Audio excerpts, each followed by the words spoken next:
Welcome to the first new normal. My name is Todd Terrazas, and I'm the founder and executive director of the AILA community. We usually host events in person, but obviously given the circumstances, we've had to go virtual. And so we've taken at least a month off to really just, rethink what we really want to do and how we can be value to our community here in Los Angeles, but then also to the world. And so we're really excited to be having Dr. Lyngdoh here as a speaker to talk about his work out in East India. And so the way this is going to work, the house rules before we really get started, is we're going to have everyone muted. It would be nice if everyone inside their videos off as well. We'll be able to do breakout rooms afterwards. And so that'll be a chance for you to have your video on and be able to meet other people. But right now I feel it'll just be best just to have Bremley with his video and audio on and myself for a quick second, and then we'll get started. And so again, the way it's going to work is Bremley will be giving a 10-minute talk that will lead into a 20-minute discussion using the breakout feature of Zoom. And then afterwards, we'll all go back to the main room. If you'd like to continue asking questions or meet other people, we'll put in the chat a link to our Slack channel, and then you can continue the conversations on Slack. Also, I know that Bremley will be also providing you some contact information. So if you'd like to reach out to him directly with more questions, you'll be able to do that as well. And so without further ado, it is my honor to welcome you, Dr. Lyngdoh. He's an environmental economist. What? Volume. The volume is very low. My volume? I'm sorry. Let me see what's going on. All right. I can hear better. All right. So Dr. Lyngdoh is an environmental economist turned social entrepreneur from the mountain state of Lyngdoh, the Mega Laha, the land where the clouds come home, located in the Himalayan foothills of northeast India. He comes from the Kazi tribe, an indigenous community that still practices the growing of living root bridges for centuries to connect their villages across rivers and cliffs. His clan has been protecting the Lyngdoh sacred forest in his ancestral village of Mangpa for more than 1,000 years. He graduated from the Columbia University in the United States and the London School of Economics in the UK, and worked for the United Nations in New York and the World Bank in Washington, D.C., before launching Worldview Impact Foundation in 2008 and Eco-Friend World in 2016. He's an explorer, global nomad, a bridge builder at heart, creating youth-led sustainable development projects in 75 countries over the past 25 years of his life. And so before we get started, Bremley really wanted me to show one video, and so here we go.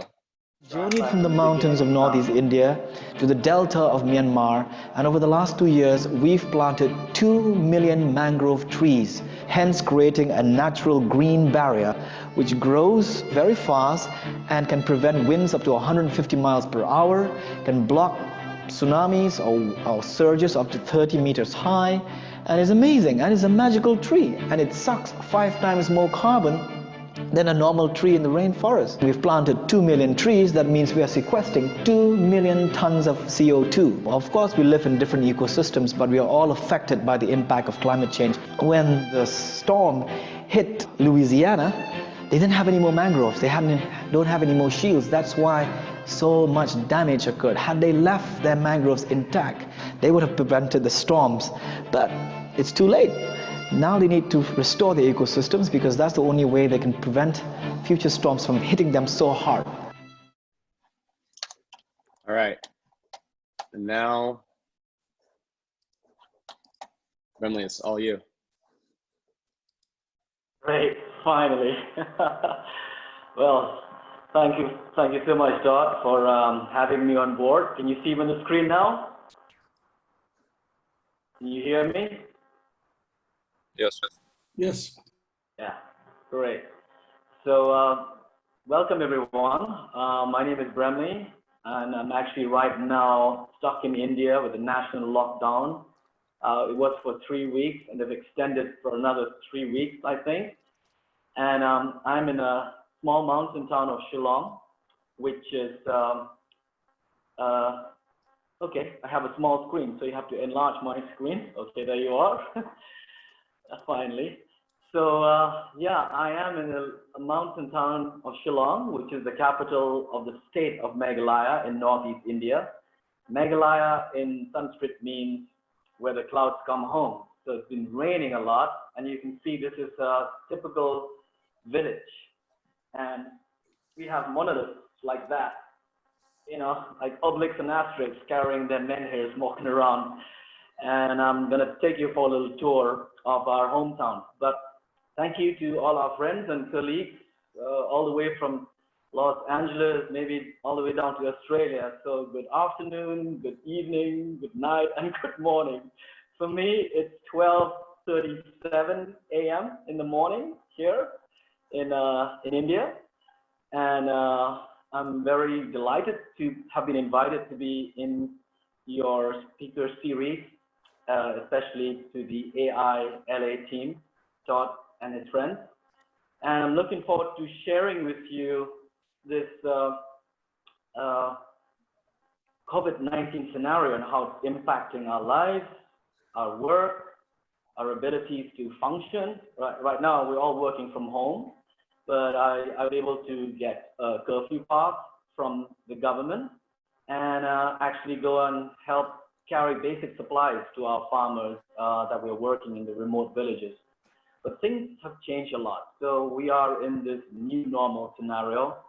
And I think when we come out in a post-COVID-19 world, we have to change the way we live, the way we behave, the way we interact with our ecosystems or wildlife or with fellow human beings, because we cannot go back to business as usual. So the theme that we're going to discuss today, as I put it, is restoring our planet, our Earth, our only living planet. And since I come from the foothills of the Himalayas, my journey started from here, from the base of the Himalayas, which I will show you some pictures later. And we've been restoring cloud forest ecosystems here in the eastern Himalayan foothills. It is the biodiversity hotspot with thousands of species, 850 birds right now, because all the humans are locked up in their flats and homes. There are lots of birds every day chirping. The sky is absolutely crystal blue. There's no pollution. And I think this is a scenario all over the world. So nature is coming back. The whole planet is healing while we humans are locked up in our rooms and in our homes. Not only that, the carbon emissions globally have dropped by hundreds of millions of tons just from China. But this is just temporary, because when we get out of COVID-19, probably the engines of oil will start again, even though it's gone to negative a couple of days ago. Never before in the history of the oil industry have we gone to negative pricing, which is incredible. So again, we're going to just keep pumping oil and, we'll keep releasing atmospheric gases to burn our ecosystems and pollute more? Or are we going to switch to more cleaner energy sources for powering our vehicles, our aircraft, our ships, our trains, everything, energy sources? What change will it take for us humans to move? As you know, we've been in the climate change negotiations for 25 years. And last year I was in Madrid for the Conference of Parties 25, celebrating 25 years. And it was a disaster. There was no agreement, sadly. And that very conference center, where 30,000 environmental diplomats and negotiators from 195 countries came, has become a COVID-19 emergency hospital in Madrid with 5,000 beds. And we were just there in December talking about saving climate and fighting climate change. And now COVID-19, a little virus, shuts down the entire planet, and governments have been talking about allocating funding to fight climate change for 25 years, but nothing really happened. And then this little virus comes out of the blue, and governments have committed billions to fight COVID-19. Imagine if those kind of resources was available to us to fight climate change, like in the last 25 years. We could have done a lot. So it takes a little virus to wake up the entire human race. Almost every country is infected now. So what can we do? What's the new normal? So here we are on the eastern Himalayan foothills. India is a big country with 1.3 billion people. Our Prime Minister gave the mandate to have a national lockdown because he could not afford just having business as usual, because millions of people would be infected and most of them live below the poverty line and they have no defense, and they already have food shortages. All the farmers who live on a daily basis, their livelihoods are impacted. So I think the impact of COVID-19 for people living in developing countries is even greater. And most of these people will be dying of starvation before they even die from the virus if it hits them. So that's the irony. So there's no strategy of looking at the public health implications of climate change. And as you know, this is just a warning. And the glaciers are melting in the Arctic, also in the Antarctic, and there are viruses that have been locked underneath the permafrost for millions of years. And as these glaciers retreat, these viruses are also being released into our ecosystem, into the oceans, into the fish, and maybe into our food system if we do eat them. So God forbid, some deadly virus would come. But we are not ready for these kind of pandemics. And you know, that they claim that the virus came out from a bat and was human consumed a bat in the wet market in Wuhan, but who knows? If the virus mutates, we don't even have a vaccine for it now, and millions of people could die. So what are we going to do? We've got 3 minutes left. The goal is to help restore these ecosystems, and the journey starts from the highlands of northeast India, right on the base of the Himalayas, where we planted 1.5 million trees to restore cloud forests, where we have clouded leopards, we have the Royal Bengal tigers, we have the single-horned rhinoceros, we have Hitler gibbons, and then all these rivers that flow down from glaciers into streams and rivers and into the delta, all the way into the Indian Ocean. Those are the rivers in the mountains, they are crystal clear. They flow down into the mangrove forest, which is below, and and into the Indian Ocean. So these are the mangrove ecosystems that we are restoring in the delta region of Myanmar. So far, we've been working with local communities there and planted 5 million trees. And we've been using these tree planting drones in the bottom. And these tree planting drones use artificial intelligence to actually fire 100,000 seed pods a day. So you can do 2 pods per second and fire them into this swampy soil. We use fixed-wing drones to map the land from 200 feet above with thermal scans, and then that map, digital map, is loaded into this tree planting drone that then hovers at 2 meters above the soil and flies on a predetermined flight map using AI to fire these pods. So obviously, we want to use technology, but at the same time, we also need to be aware of creating livelihoods for these women and men who live by the sea. So we want to integrate both technology, AI, using blockchain and sensors in the ground to monitor the carbon, to monitor the resilience of these trees that have been planted, to monitor the saltwater intrusion into the paddy fields of these communities that live by the sea, and to monitor the ecosystem services over time if we do deploy blockchain technologies and create payment for ecosystem services for all these people that maintain the integrity of these ecosystems, both in the highlands of the Himalayas and down by the coast in the mangrove forest. And the story is that no matter where you live, climate change is going to hit us. Whether you're up in the glaciers, they'll be melting down. Models predict that in the next 30 years, the Himalayas might be just a barren rock, and Everest might be just a barren rock. And the whole Indian subcontinent could dry up, and hundreds of millions of people could die. There could be famine, and the monsoons could fail.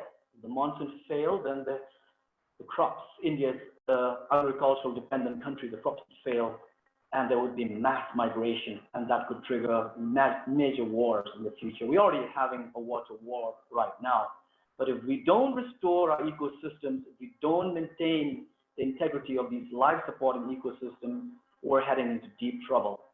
So I guess time's up. So this is the story of what we're trying to do, of connecting mountain people to ocean people through rivers and streams that are our arteries and our veins that connect to our heart. So we must protect the ocean from getting a heart attack, which means we need to clean up our rivers and our streams from pumping toxic pollutions and plastics and contaminants. So it's much more cheaper to clean up contaminants and plastics on land before it hits the ocean, or else we'll be all eating, microplastics. As a matter of fact, every human consumes microplastics now, and we produce the amount of a credit card every month through our food system that goes through our body. It's pretty incredible.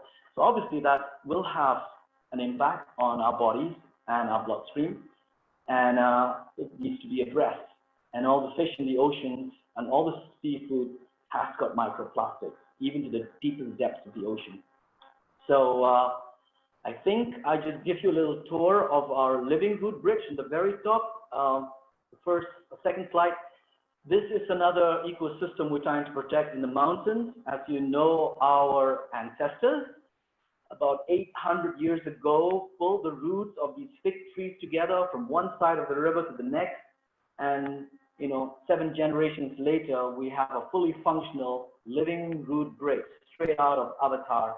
And we have hundreds of these bridges that connect our rivers and valleys right across a ridge facing the Bangladesh border.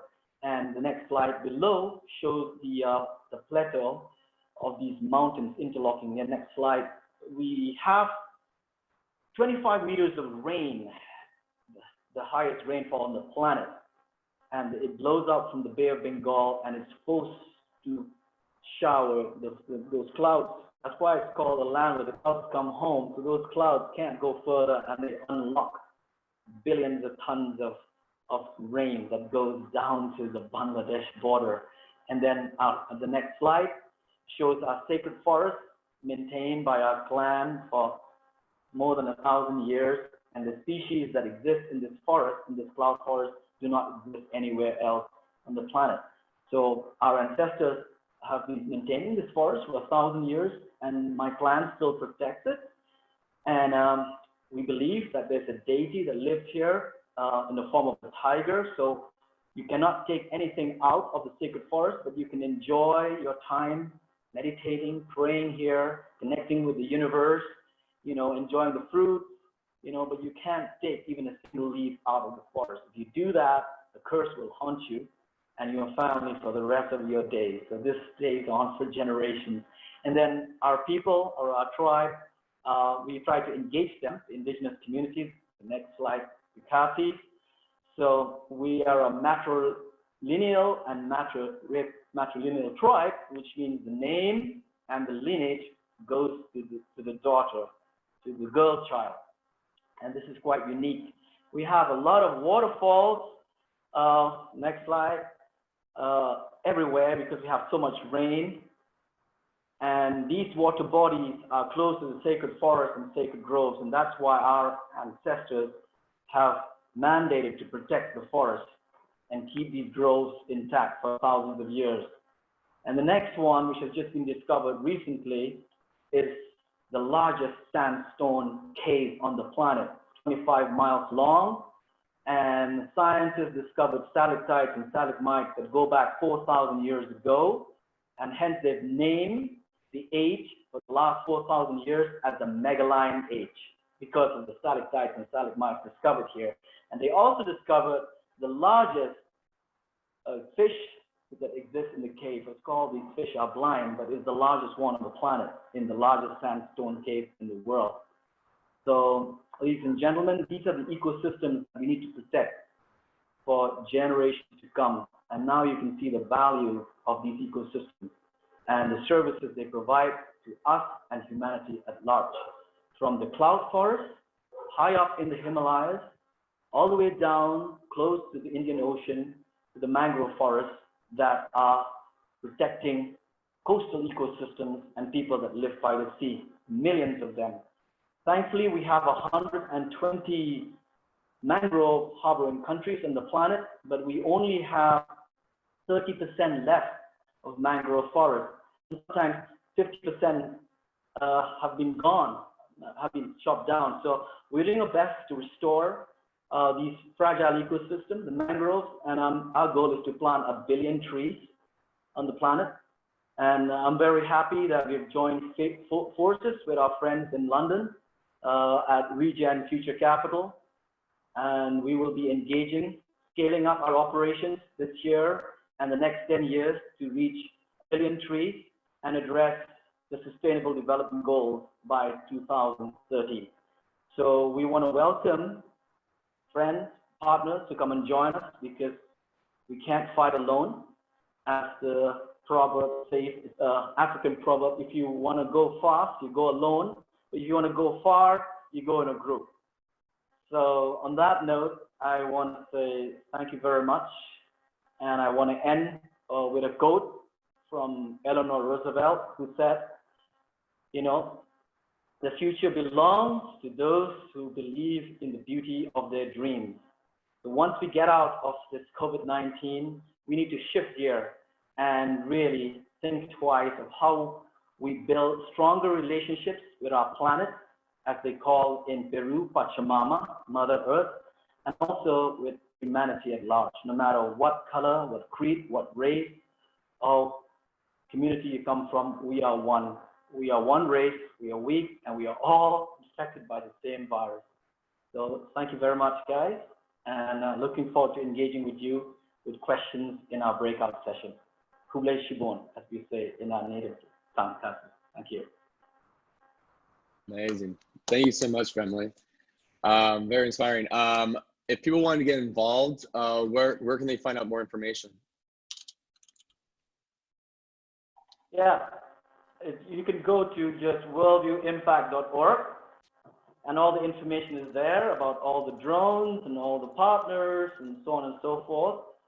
And yeah, and feel free to email me. It's just bremley@gmail.com, very easy to remember.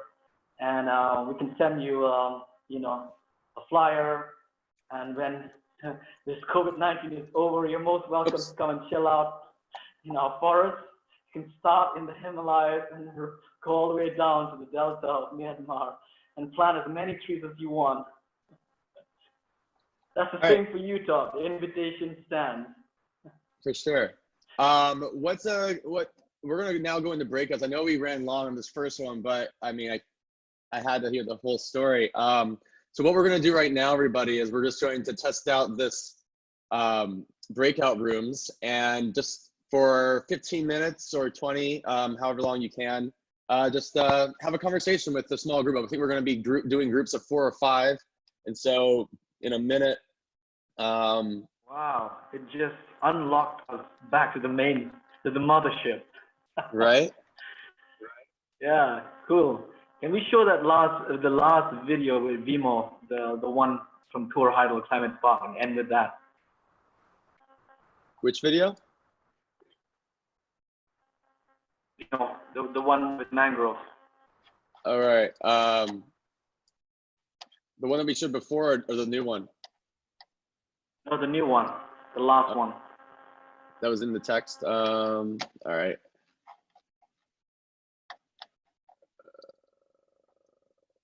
It's written Himalayas Climate Park. Yep, I found it.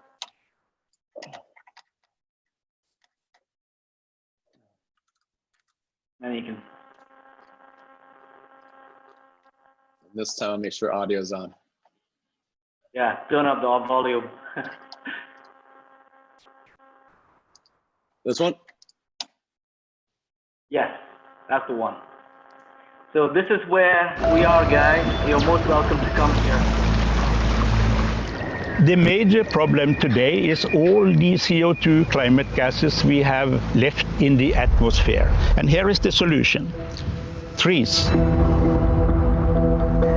The mangrove is a miracle tree, and this is the most efficient machine in capturing CO2 and store it in the ground. The mangrove tree mitigates 5 times more CO2 than other type of trees.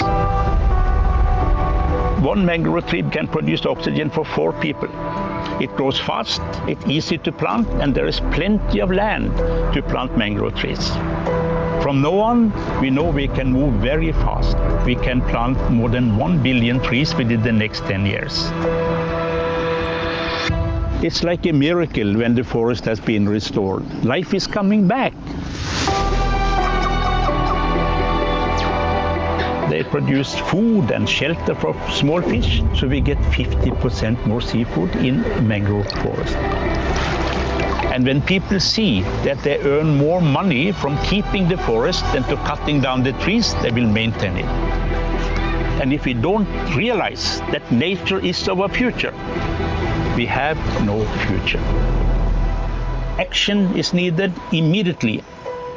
Join us and help us to plant more trees.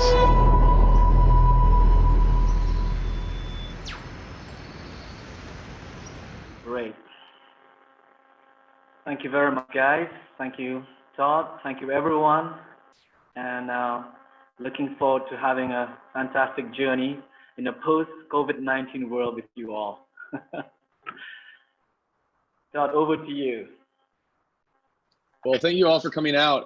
If you'd like to stay in contact, we'll be doing this episode once a week, every Thursday at noon.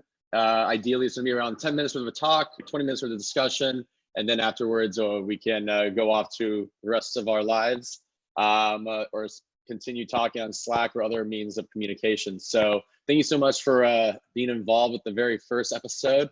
We have the next 5 weeks lined up. We have Ann Carpenter, CTO of Braid Theory, speaking next week. And so we'll definitely notify all of you about that amazing talk the next couple of days. And so, yeah, I guess if you want to join our Slack, you can do that here. But besides that, thank you all again and have a lovely day. Thanks, everybody. Bye, thank you. Have a good night, a good morning, a good day, and a good evening. Thank you so much, Bremley. It's been amazing. Bye, Cheers. Todd. Take care. Bye. And get some sleep. Yes.